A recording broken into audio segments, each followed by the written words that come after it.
Hello मेरे बच्चों। पिछले दिनों कुछ मसरूफियत की वजह से मैं वीडियो रिकॉर्ड नहीं कर सका। आप लोग जानते हैं मेरे वालिद की तबीयत कुछ ठीक नहीं चल रही है। पिछले दिनों मुझे भी एक माइनर सा हार्ट अटैक हुआ था। वैसे आप लोग जानते हैं कि मेरे पहले 2 स्टेंट डल चुके हैं, मेरी एंजियोप्लास्टी हो चुकी है। लेकिन बहरहाल वीडियो की तरफ आते हैं। आज की वीडियो के अंदर हम लोग सबसे पहले तो मेरे कुछ स्टूडेंट ने मुझसे एक बात के मुतालिक कहा कि सर, प्रोसेस कॉस्टिंग जो हमारे पास एक बहुत ही मुश्किल टॉपिक होता है, उसमें हम लोगों को प्रॉब्लम्स हो रही हैं।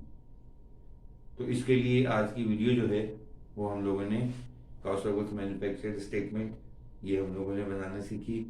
और पहले हम लोग एक सवाल करेंगे कि अगर cost of goods manufactured statement हम लोग बनाते हैं और फिर उसके बाद हमें इनकम स्टेटमेंट बनाने के लिए अगर कहेगा तो वो हम लोग किस तरीके से बनाएंगे। और इसी के साथ ही फिर हम लोग एक प्रोसेस कॉस्टिंग की बेसिक के मुतालिक मैं आप लोगों को कुछ चीज़ें बताऊंगा।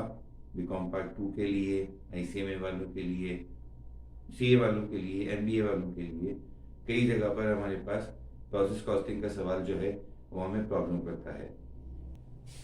तो बच्चों, अगर वो आपसे ये कहे cost of goods sold manufactured statement या cost of goods manufactured statement बनाइए और फिर उसके बाद आप इसी के साथ साथ इनकम स्टेटमेंट बनाइए, तो इनकम स्टेटमेंट बनाना फिर कोई इतना मसला नहीं होता है। मैं आपको इनकम स्टेटमेंट का एक पैटर्न बता देता हूँ, आप उसके हिसाब से देखिए।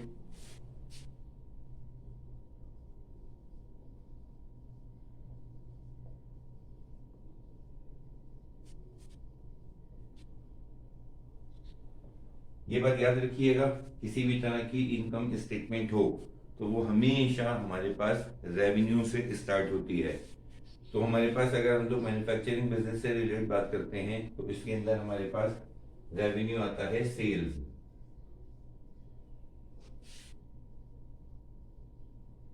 सेल्स रेवेन्यू में से हम लोग लेस करते हैं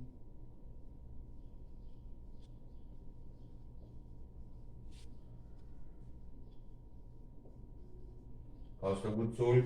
कॉस्ट ऑफ गुड सोल्ड के अंदर हमारे पास सबसे पहले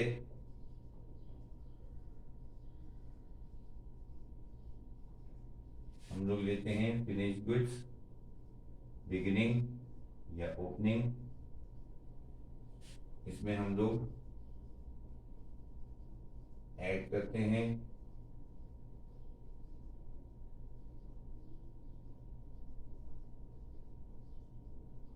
कॉस्ट ऑफ गुड्स मैन्युफैक्चर्ड, जो हम लोग पहले ही कैलकुलेट कर चुके होंगे।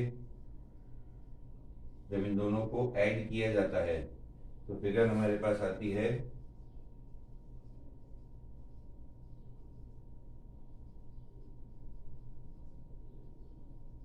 Cost of goods available for sale. फिर इसमें से हम लोग लेस कर देते हैं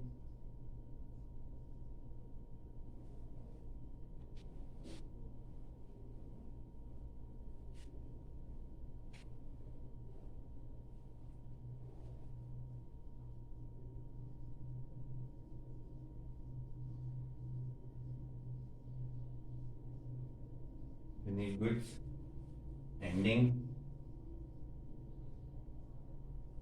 इसके बाद जो हमारे पास फिगर आती है इसे कहा जाता है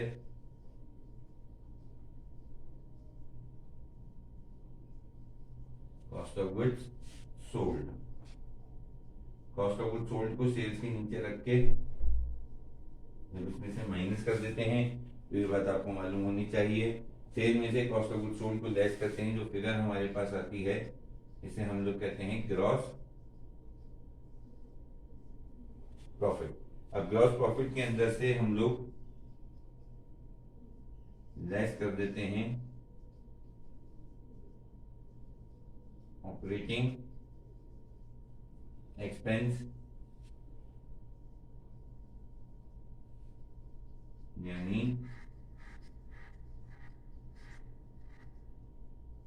सेलिंग एंड एडमिनिस्ट्रेटिव एक्सपेंस,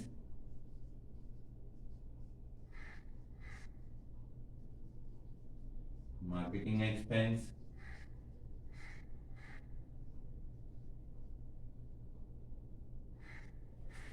तो जब ये हम लोग दोनों लेस कर देते हैं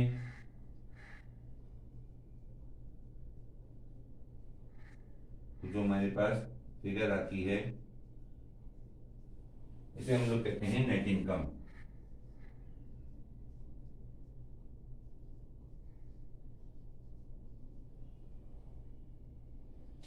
तो बच्चों ये थी हमारे पास इनकम स्टेटमेंट मैन्युफैक्चरिंग बिजनेस की।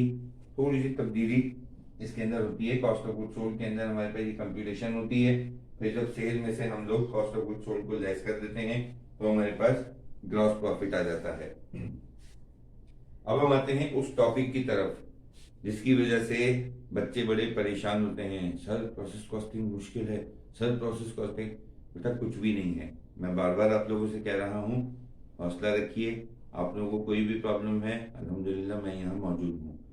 मुझसे कमेंट्स में आप कोई भी सवाल के मुतालिक डिस्कस कर सकते हैं, सर इस सवाल में क्या करना है, ये सवाल कैसे होगा। कमेंट सेक्शन आप लोगों के लिए खुला हुआ है। अब हम आते हैं प्रोसेस कॉस्टिंग की तरफ। प्रोसेस कॉस्टिंग की बेसिक सबसे पहले ये समझ लीजिए कि प्रोसेस कॉस्टिंग हमारे पास कब अप्लाई होता है।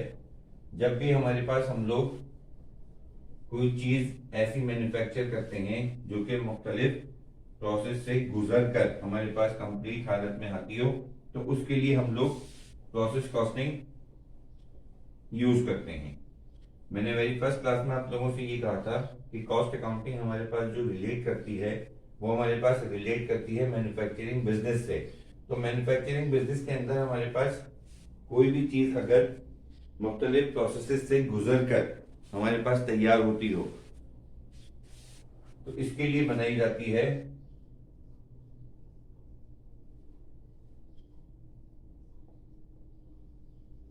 Process costing. फॉर एग्जाम्पल ये हमारा प्रोसेस 1 है, इसका कोई नाम भी वो दे सकता है।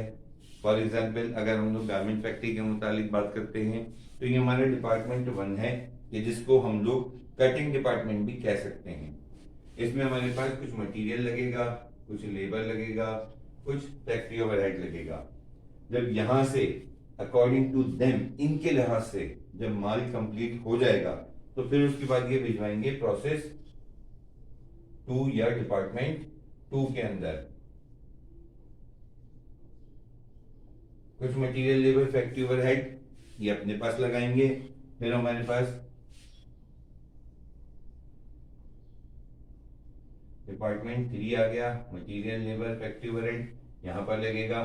फॉर एग्जाम्पल अगर हम लोग गारमेंट फैक्ट्री की एग्जाम्पल लेकर चल रही हैं तो फर्स्ट डिपार्टमेंट हमारे पास हो गया कटिंग डिपार्टमेंट। सेकंड डिपार्टमेंट ये हमारे पास हो गया स्टिचिंग डिपार्टमेंट। थर्ड डिपार्टमेंट ये हमारे पास हो गया पैकिंग डिपार्टमेंट। जब तीनों प्रोसेस से गुजर कर चीज पहुंचेगी तो अब फाइनली हमारे पास फिनिश गुड्स इन्वेंट्री के अंदर इस चीज को हम लोग ऐड कर देंगे। तो ये याद रहे कि जब चीज हमारे पास फिनिश गुड्स के अंदर पहुंचेगी तो उसमें तीनों डिपार्टमेंट में जो मटेरियल लगाया गया है, लेबर लगाया गया है, फैक्ट्री ओवरहेड लगाया गया है, वो तीनों हमारे पास यहाँ पर मौजूद होगा। अब बच्चों को प्रॉब्लम असल में होती क्या है? प्रॉब्लम असल में ये होती है कि बच्चे जब प्रोसेस के मुतालिक पढ़ते हैं तो उसके अंदर सवाल को जज करने में थोड़ी सी प्रॉब्लम कर जाते हैं। बहुत ही आसान तरीका है। प्रोसेस कॉस्टिंग का एक क्वेश्चन करने के लिए हमें 4 स्टेप चाहिए होते हैं। 4 steps are required to complete a question of process costing. सबसे पहला जो हमारे पास स्टेप होता है इसे हम लोग कहते हैं क्वांटिटी शेड्यूल या स्केड्यूल भी बहुत से लोग इसको पढ़ते हैं। इसके बाद सेकंड स्टेप हमारे पास होता है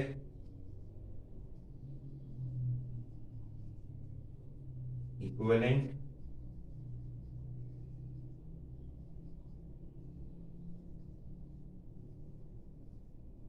प्रोडक्शन शेड्यूल। थर्ड स्टेप हमारे पास होता है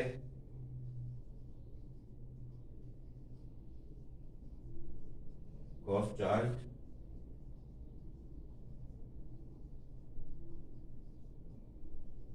to the department. Finally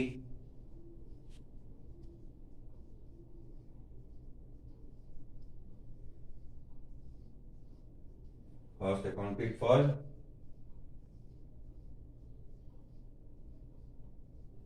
as follows. ये 4 स्टेप होते हैं जिसकी वजह से हमारे पास प्रोसेस कॉस्टिंग का एक क्वेश्चन हम लोग कंप्लीट करते हैं। थोड़ा सा फोकस कीजिए।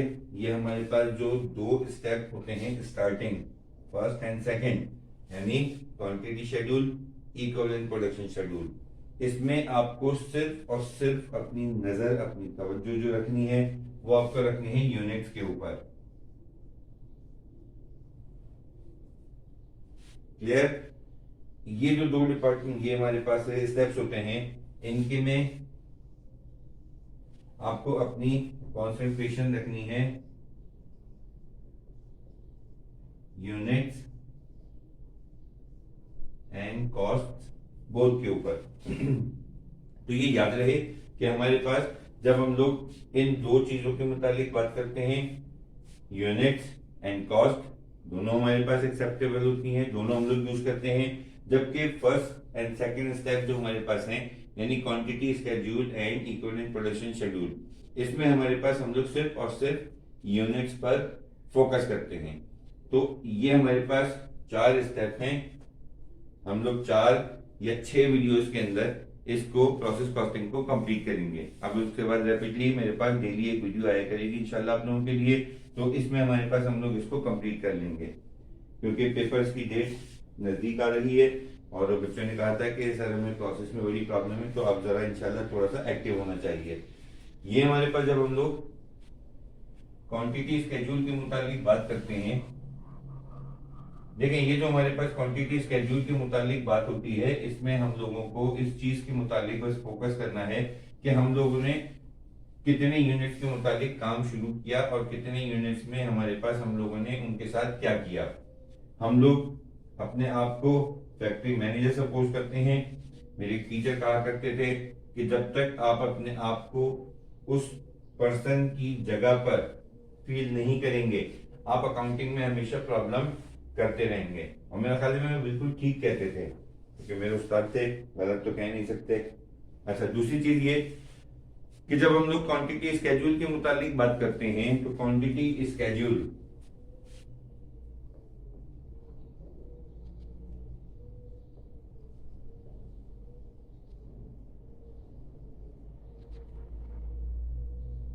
सबसे पहले अपने पास एक चीज पे फोकस रखिए, बहुत इंपॉर्टेंट चीज। मेरे अल्फाज बहुत ध्यान से, बहुत गौर से नोट कीजिएगा। या तो फर्स्ट डिपार्टमेंट होगा या फर्स्ट डिपार्टमेंट नहीं होगा। ये बड़ा कीमती जुमला है, इसको अच्छे तरीके से यहां फिट कर लीजिए। फिर रिपीट कर रहा हूं, या तो फर्स्ट डिपार्टमेंट होगा या फर्स्ट डिपार्टमेंट नहीं होगा। अब वो सेकंड हो, थर्ड हो, फोर्थ हो, कोई भी हो, वॉट एवर, बस फर्स्ट डिपार्टमेंट नहीं होगा। फर्स्ट डिपार्टमेंट में हमारे पास उसकी पहचान क्या होती है?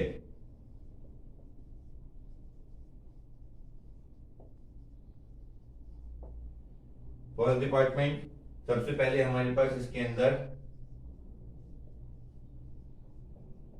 यूनिट्स still in process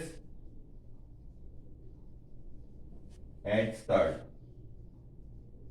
आप चूंकि फैक्ट्री मैनेजर हैं, आपको रिपोर्ट बनाकर देनी है, जिसे कॉस्ट ऑफ प्रोडक्शन रिपोर्ट कहते हैं, वो भी हम लोग आगे पढ़ेंगे। सबसे पहले तो हमारे पास जब हम लोगों ने इस फैक्ट्री का चार्ज लिया, फॉर एग्जांपल फैक्ट्री मैनेजर के तौर पे, तो ये हमें पिछले मंथ या पिछले ईयर से यूनिट इन प्रोसेस मिले, यानी अभी तक ये कंप्लीट नहीं हुए थे। फिर उसके बाद अब गौर से, फिर मैं कह रहा हूं ये प्रोसेस कॉस्टिंग है, थोड़ा सा ध्यान से। फर्स्ट डिपार्टमेंट की पहचान क्या होगी? फर्स्ट डिपार्टमेंट के मुतालिक वो आपसे ये कहेगा यूनिट्स, सबसे ज्यादा वो ये अल्फाज इस्तेमाल करता है, units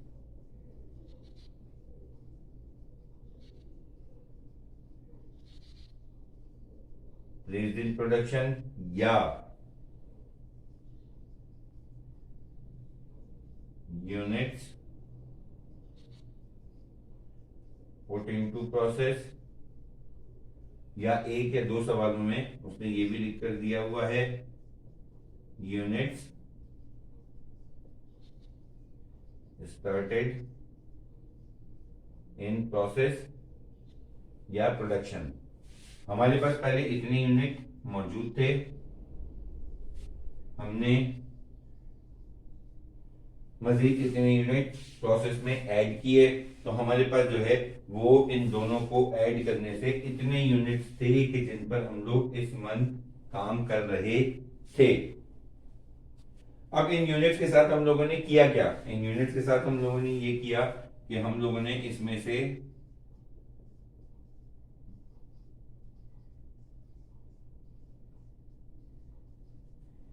units completed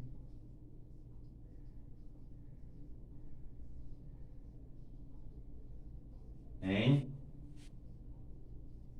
transferred out, हमने अगले डिपार्टमेंट को भेज दिए, और इतने यूनिट्स हमारे पास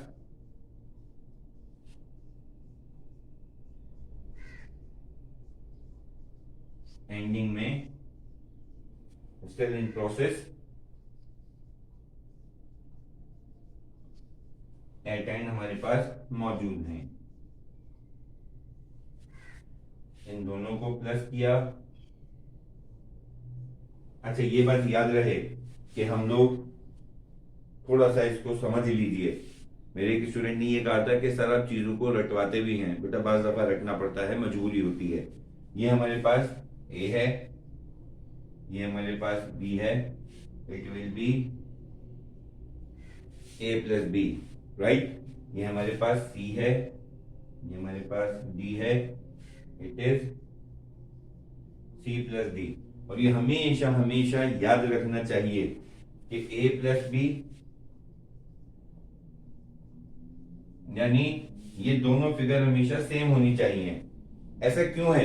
क्योंकि बाज दफा पेपर्स के अंदर वो एक काम करता है, 1 2 3 4, 1 2 3 4, ये 4 चीजें हमारे पास मौजूद हैं, 4 आइटम्स।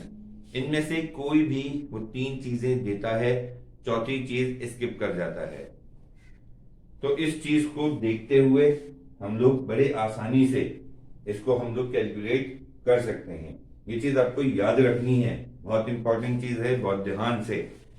अच्छा, अगर फर्स्ट डिपार्टमेंट है तो ये तो हमारा उसके लिए क्वांटिटी स्केड्यूल बन गया, ठीक। अदर देन फर्स्ट डिपार्टमेंट होगा, मैं फिर कह रहा हूं, मेरे अल्फाज याद रखिए।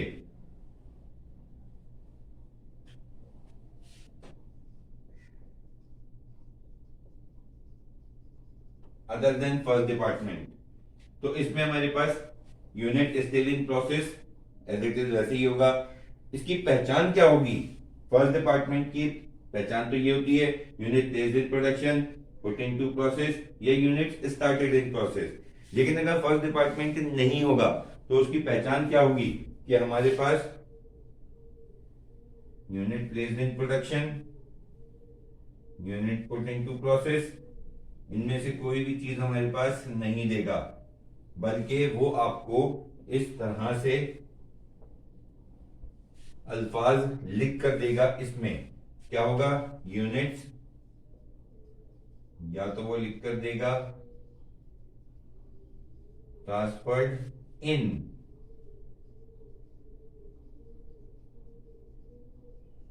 ड्यूरिंग द मंथ या पीरियड, या यूनिट्स received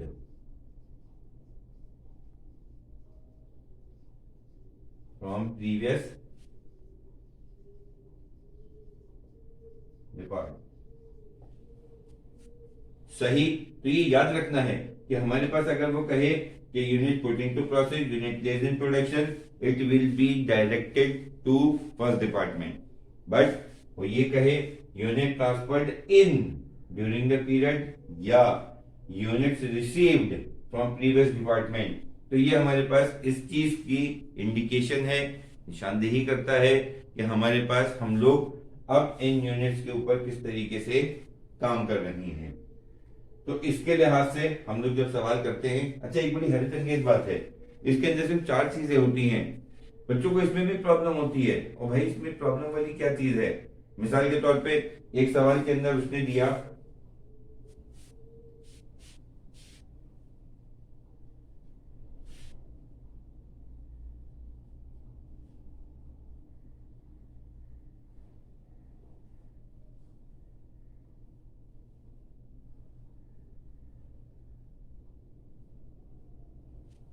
अच्छा, अब उसने हमसे ये कहा कि हमारे पास unit still in process at start, ये हमारे पास थे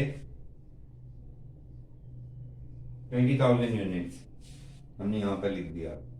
ठीक, अब वो अगर फर्स्ट डिपार्टमेंट है तो लिख कर देगा यूनिट प्लेस्ड इन प्रोडक्शन या पुट इनटू प्रोसेस या यूनिट, अगर फर्स्ट डिपार्टमेंट नहीं है तो इनमें से लिख कर देगा। फॉर एग्जाम्पल उसने हमसे ये कहा कि हम लोगों ने 80,000 यूनिट्स पर अभी काम स्टार्ट किया।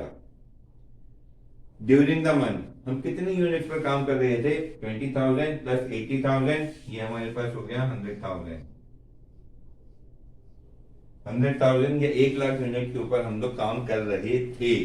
फिर उसके बाद क्या हुआ कि unit completed and transferred out. उसने हमसे कहा कि कंप्लीट एंड ट्रांसफर्ड आउट हम लोगों ने कितने किए? हम लोगों ने जाना 90,000 कंप्लीट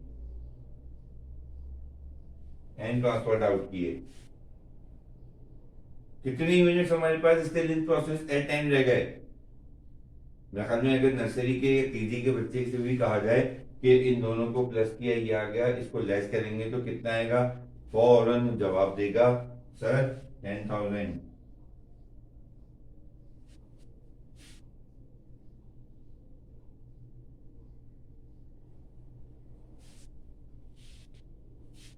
सिंपल, इजंट इट? अब आप लोग इसके ऊपर फोकस कीजिएगा।